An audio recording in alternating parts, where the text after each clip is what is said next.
Olá pessoal, tudo bem com vocês? Eu sou a Iris e estou de volta aqui para contar mais alguns relatos para vocês. Então, eu trago aqui mais alguns relatos diretamente do Reddit, essa plataforma que a gente encontra muitas histórias lá, né? As pessoas vão lá, os inscritos nessa plataforma e eles deixam os relatos deles lá.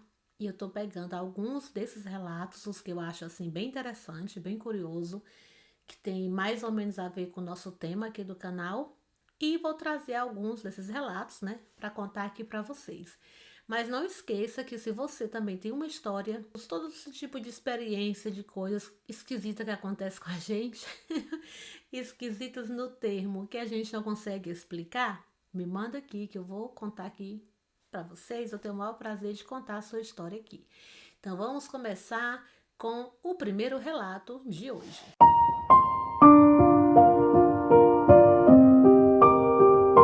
Algo está errado com minha namorada. Essa história aconteceu no início de 2020, quando começou a pandemia do Covid-19. O protagonista, que chamaremos de José, morava com sua namorada Linda em um apartamento. Eles viviam juntos há 2 anos e meio e a relação vinha bem até aquele momento. Os primeiros dias de quarentena foram relativamente tranquilos, mas cerca de um mês depois, José começou a notar algumas coisas estranhas. No início era algo pequeno.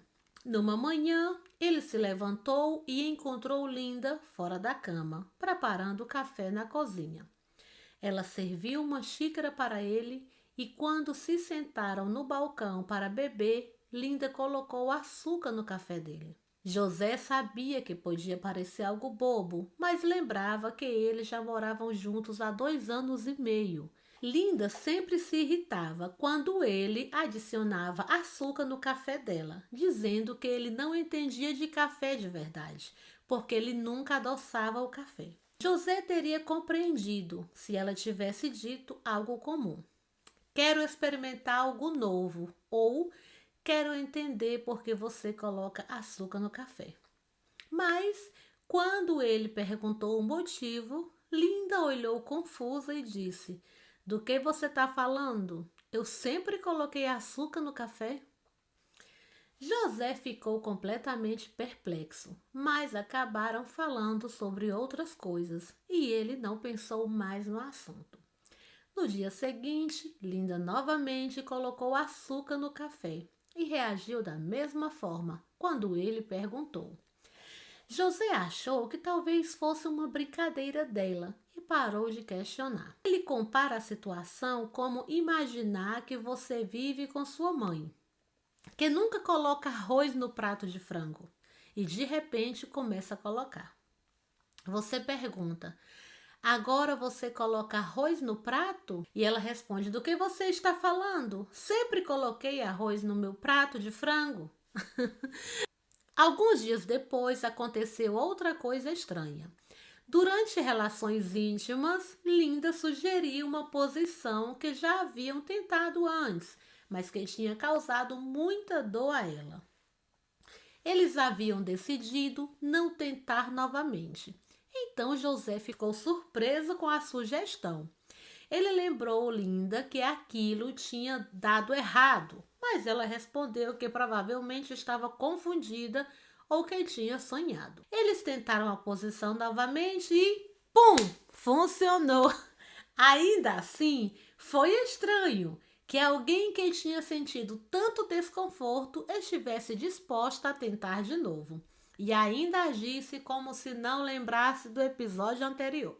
Menos de uma semana depois, ocorreu outro evento muito estranho que levou José a atualizar seu post no Reddit. Ele estava trabalhando em casa, né, sendo estudante de doutorado no departamento de informática da universidade. De repente, Linda perguntou: O que aconteceu com Alexis? José deixou claro que não conhecia ninguém com esse nome. Perguntou a Linda a quem ela se referia. E ela respondeu com absoluta certeza: Você já viu Alexis, seu colega, aquele da empresa onde você trabalha? José ficou paralisado e pediu que ela repetisse. Linda disse exatamente a mesma coisa. Ele não sabia o que fazer, mas decidiu falar a verdade. Eu não trabalho, nem trabalhei em nenhuma empresa. Comecei o doutorado logo após o mestrado e você sabia disso. Linda também ficou paralisada e eles se olharam completamente confusos e em choque por alguns instantes. De repente, Linda se sacudiu e começou a chorar, perguntando a José o que estava acontecendo. Eles conversaram sobre todas as mudanças abruptas que ela havia experimentado, mas ficaram confusos porque ela não tinha percebido nada até então. José relatou que nenhuma das famílias, nem a dele nem a de Linda, tinha histórico de doenças mentais e eles não sabiam como lidar com a situação. Eles buscaram ajuda para entender o que poderia estar acontecendo, mas o post no Reddit não foi mais atualizado. Portanto, a história termina aí. Nossa, por que vocês não atualizam as histórias para poder a gente ficar entendendo o que aconteceu depois, né? Já se passaram então 5 anos e não há mais informações. Não sabemos exatamente o que estava acontecendo com Linda.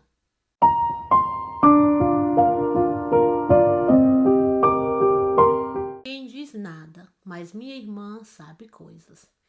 Quem conta essa história é Gabriela, que tem uma irmã mais nova chamada Anais.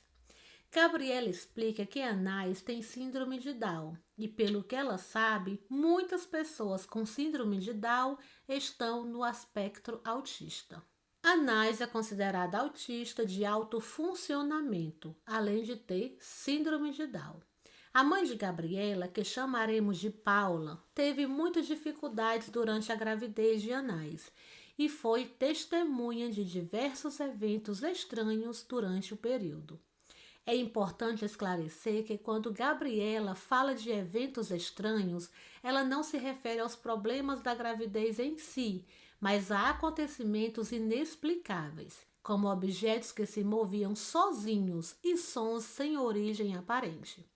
O evento mais estranho aconteceu por volta do 6º mês de gestação, quando Paula entrou no banheiro e encontrou a caixa do seu vestido de noiva no chão.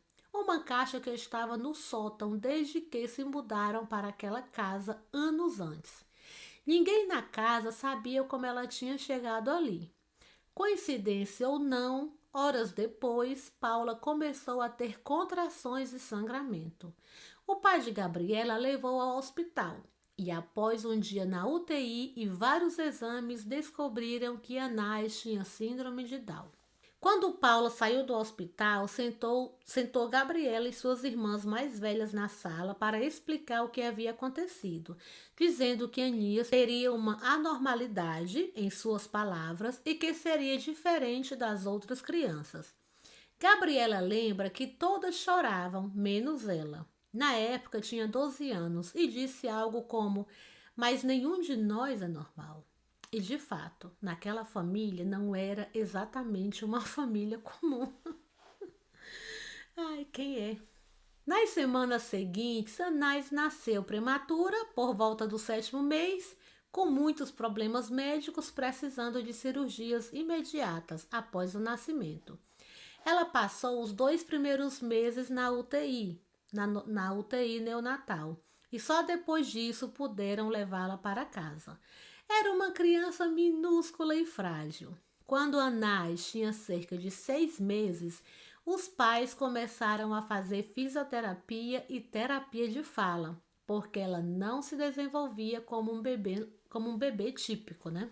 Gabriela lembra que eles aprenderam linguagem de sinais com Anais, pois Paula temia que a filha não conseguisse falar, mas estava totalmente enganada. Anais começou a balbuciar aos 8 meses e sempre se deitava de costas, falando com o teto e rindo como se alguém estivesse brincando com ela. Paula brincava dizendo que Anais falava com os anjos.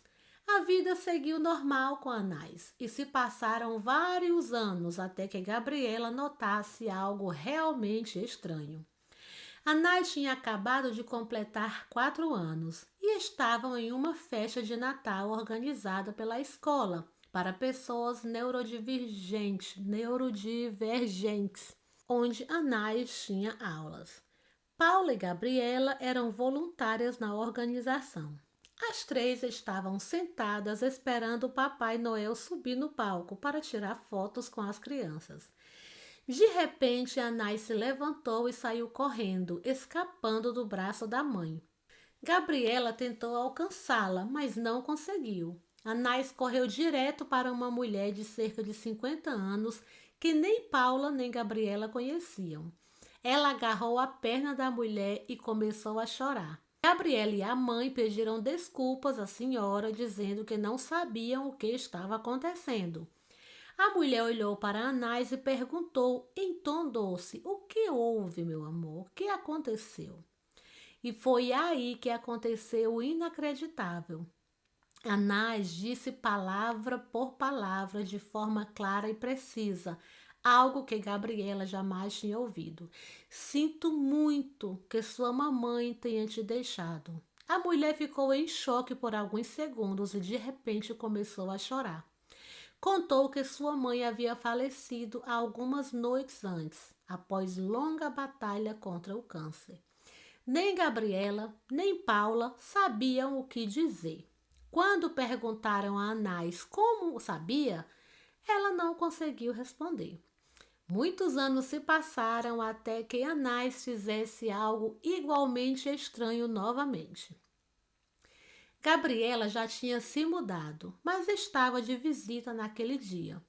Anais tinha cerca de 10 anos e começou a contar a Gabriela que sempre conversava com o avô, que faleceu quando ela tinha 5 anos e que conheceu a mulher do avô. Gabriela imaginou que se referia à avó paterna e disse brincando: "Claro que você conhece a nossa avó, bonitinha." Mas Anais corrigiu imediatamente: "Não, eu conheci a mãe da mamãe." Paula e Gabriela ficaram paralisadas. A avó materna de Gabriela havia falecido muitos anos antes, quando Paula estava grávida da primeira filha, e nenhuma das filhas chegou a conhecê-la. Paula ficou intrigada, mas cética, pensando que talvez fosse apenas uma brincadeira, e começou a fazer perguntas sobre a avó. "Me diz, de que cor era o cabelo da minha mãe?" "Amarelo, mas não natural." Gabriela olhou para a mãe e viu a surpresa em seus olhos. Mais tarde, Paola explicou que sua mãe usava perucas loiras para esconder a calvície, pois lutou anos contra a anorexia, que debilitou muito o couro cabeludo.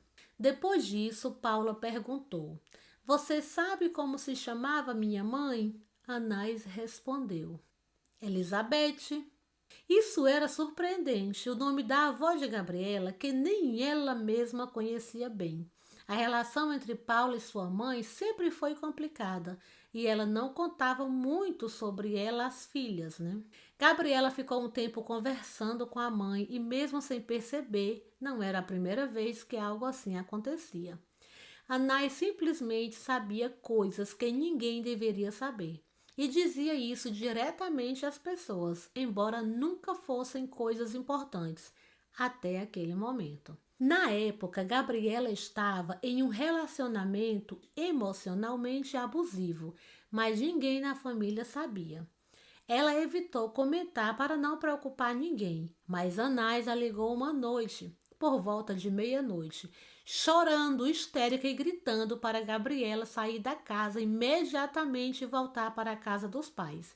Gabriela acalmou o máximo que pôde e horas depois seu noivo chegou bêbado e a agrediu. Esse momento foi uma revelação e a fez terminar o relacionamento.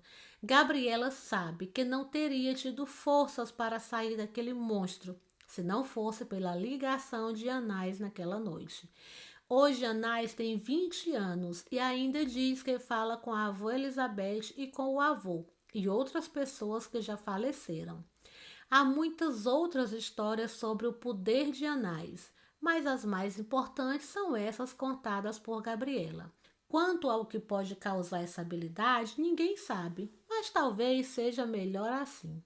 Pode ser algo paranormal ou talvez uma capacidade de acessar outra dimensão, já que este vídeo trata exatamente deste tipo de fenômeno, né? E aí, o que é que vocês acharam dessa história? Me deixa um comentário falando, deixa a sua opinião aí nos comentários e vamos para um próximo relato que é um reflexo de futuro.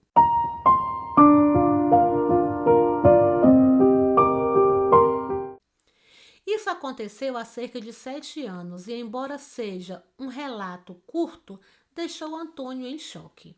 Antônio é casado com Alison e eles têm uma menina linda chamada Alana. Na época, Alana acabava de completar 4 anos. Ela tinha cabelo castanho escuro, como a mãe, e olhos castanhos, como o pai. No início de janeiro, Antônio e Alison estavam preparando o almoço, conversando como sempre, enquanto Alana assistia TV na sala. O único som era o da televisão e não havia mais ninguém na casa. A família mora em um apartamento de 2 quartos, com a disposição que permitia ver da porta da cozinha a sala e parte do corredor que levava aos quartos. Antônio estava de costas para a porta, cortando vegetais na bancada, e Alison temperava algo logo atrás dele. Antônio lembra claramente que de repente houve um silêncio absoluto, interrompido apenas pela TV. Alison estava falando com ele, mas ficou repentinamente imóvel. Antônio percebeu pelo canto do olho que ela havia congelado, com o olhar fixo na porta da cozinha. Ele perguntou: "O que houve?" E Alison soltou um forte respiro que indicou que algo muito errado estava acontecendo. Ele se virou e viu brevemente o que parecia ser uma mulher entrando pelo corredor dos quartos. Passou muito rápido, mas ele tinha certeza de que alguém estava ali. Antônio entrou em pânico. Seu primeiro pensamento foi: meu Deus, alguém entrou em casa e minha filha está sozinha na sala. Ele reagiu rapidamente, pegou a faca que estava usando e saiu correndo da cozinha, gritando para Alison chamar a polícia. Ao sair da cozinha, olhou para a direita, em direção ao corredor dos quartos. Mas não havia ninguém. Na sala, apenas Alana, visivelmente confusa, olhando para ele. Alana perguntou o que estava acontecendo e Antônio fez o possível para não assustá-la, disfarçando seu nervosismo. Ele segurava uma faca e provavelmente parecia um louco. Então tentou manter a calma, perguntou a Alana se ela tinha visto alguém entrando no apartamento e ela negou com a cabeça. Não tinha ideia do que ele falava. Antônio então reuniu coragem e revisou toda a casa. Não encontrou ninguém, nada havia sido roubado. A porta e as janelas estavam fechadas com chave. E eles moravam no 3º andar, nem sacadas ou beiradas. Se alguém tivesse saído por uma janela, teria caído cerca de 15 metros até o chão. Ele verificou armários, cortinas, debaixo das camas, não havia nenhum lugar que ele não procurasse e não encontrou ninguém. Tudo isso aconteceu em aproximadamente 10 minutos. Quando finalmente voltou para a cozinha, Alison estava chorando. Ela havia ficado paralisada e não havia chamado a polícia. Pelo menos Alana estava tranquila. Antônio acalmou a esposa, mas ela estava tão assustada que não conseguia falar. Demorou muito para ela se acalmar e quando finalmente recuperou a respiração e conseguiu articular palavras, explicou a Antônio o que havia visto. Antônio estava de costas para a porta e mal conseguiu ver uma mulher cruzando o corredor. Mas Alison estava olhando diretamente para a porta da cozinha e viu tudo claramente. Ela descreveu que a mulher era alta, com vestido branco de flores e saltos altos. cabelo castanho escuro e olhos castanhos. Nenhum dos dois ouviu nada, embora o chão fosse de madeira. E os saltos deveriam ter produzido som, se fosse real, né? Alison disse que ao levantar o olhar, a mulher estava a meio caminho do corredor e de repente parou, percebendo o que Alison havia visto. A mulher olhou diretamente para Alison nos seus olhos e sorriu. Tudo aconteceu em questão de segundos e foi nesse instante que Alison gritou e a mulher apressou-se em continuar pelo corredor. Desse último instante, Antônio se virou e também a viu. Alison disse com um nó na garganta: Antônio, essa mulher é idêntica à nossa filha.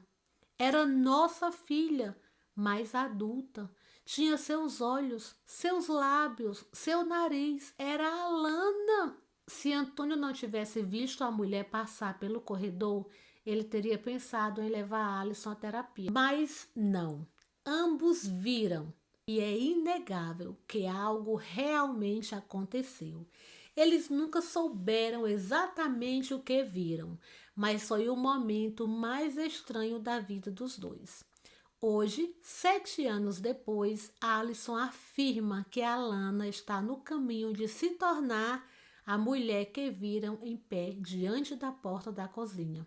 Ou seja, houve um pequeno salto no tempo, permitindo que vissem a filha adulta caminhando pela casa. Gente, que estranho!